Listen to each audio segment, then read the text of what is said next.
Vamos lá, a mentira dos 400 anos de silêncio. Haviam profetas, sim, em meio ao período interbíblico. Como a gente mostrou acima, não havia sucessão de profetas, vários profetas, mas sim, haviam profetas. Eu não trouxe o Flávio Joséfo, o Filão de Alexandria, falando que não tinha sucessão, mas eles mesmos vão falar que houve sim profetas. Aqui o Flávio Joséfo, falando aqui dos essênios, tá? Eu vou ler aqui, ó, estou mostrando no livro, tá? Falando de Essênio, Menahem, prevendo o futuro. Aqui ele vai falar da santidade dos essênios. Ó, eu vou trazer aqui, ó. Flávio Joséfo, falando de Judas o Essênio. No livro Guerra dos Judeus. Havia um certo Judas, um essênio, que era tido por muito exercitado na previsão do futuro. Ele, ao ver Antígono entrar no templo, exclamou aos seus discípulos: é bom que eu morra agora, pois a verdade provou que não erro, pois esta é a última vez que ele entrará aqui vivo. E isso aconteceu. Flávio Joséfo, novamente, ele falando de Menahem, o essênio, ele diz assim: entre os essênios havia um certo Menahem que notoriamente possuía o dom da previsão. Ele saudou Herodes, quando ainda menino, chamando-o rei dos judeus. Herodes acreditou que Menahem possuía um espírito divino, pois tudo se cumpriu como ele predissera.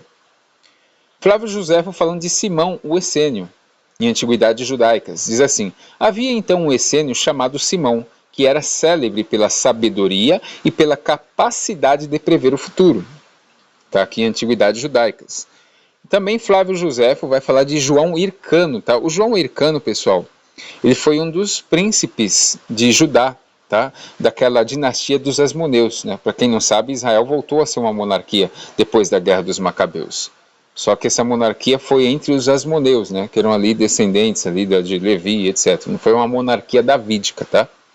Olha o que o Flávio José vai falar sobre ele. Ó. Hircano, depois de pacificar todas as divergências e conservar o poder e o principado entre os judeus durante 31 anos, bem como o sumo sacerdócio, terminou honrosamente a sua vida. Ele deixou 5 filhos.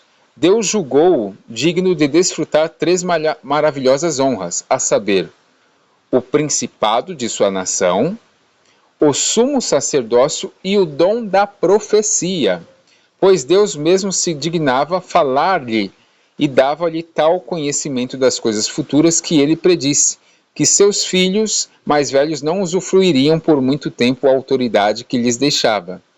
Isso nos obriga a relatar o seu fim, para melhor conhecermos a graça que Deus lhe havia concedido de penetrar as coisas futuras. Aqui, ó, o próprio Flávio José falando de profetas. E também temos o Filão de Alexandria, falando dos essênios. Ele diz assim: alguns dos essênios, pelo santo exercício da sua vida, receberam o dom da previsão, pois ao estudarem os escritos dos antigos profetas e ao tornarem-se iniciados em purificações, eles receberam a faculdade de prever os acontecimentos futuros.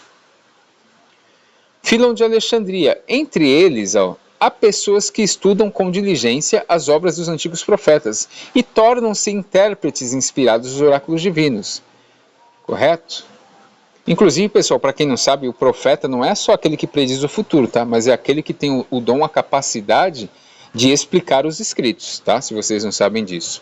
Temos também os manuscritos do Mar Morto, que são de 50 a 25 antes do primeiro século. Os manuscritos do Mar Morto dizem assim, ó: e Deus disse a Abacuque que escrevesse o que aconteceria à última geração, porém o cumprimento do tempo não lhe fez conhecer. E quanto ao que disse, para que corra o que lê, sua interpretação refere-se ao mestre da justiça, a quem Deus deu a conhecer todos os mistérios das palavras e os seus servos os profetas.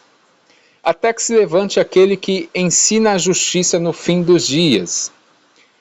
Judaísmo helenista, Filão de Alexandria novamente. O profeta é intérprete de Deus.